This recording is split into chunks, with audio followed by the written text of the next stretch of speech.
Judicial activism has come to mean a decision that someone doesn't like. When someone likes a decision, they call it judicial statesmanship.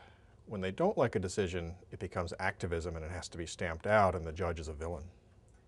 Criticism of the courts is nothing new, and the phrase judicial activism has been thrown around from time to time whenever courts make decisions that are unpopular.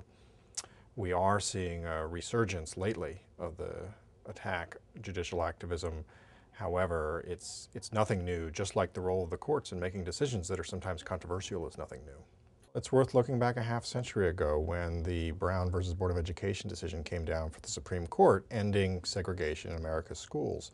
And at the time, the decision was very controversial in large parts of America. And at that time, a lot of those Supreme Court justices were called judicial activists. Even though the decision was unanimous, there were calls for their impeachment. There were calls to amend the Constitution to take jurisdiction out of the hands of the courts for public education cases.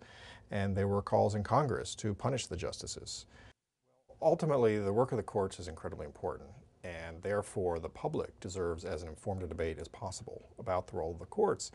And the phrase judicial activism, like so many bumper sticker political slogans, is essentially nutritionally empty. And what the public needs is a nutritious and informed debate. They have every right to want courts to make good decisions, and courts, of course, are not perfect, and they need to be accountable, and the public needs a good debate about the courts. Slogans like judicial activism are high on calories and low on nutrition, and they are designed to enrage people about the courts, not inform them about the work of the courts and what they may be doing that's right or wrong.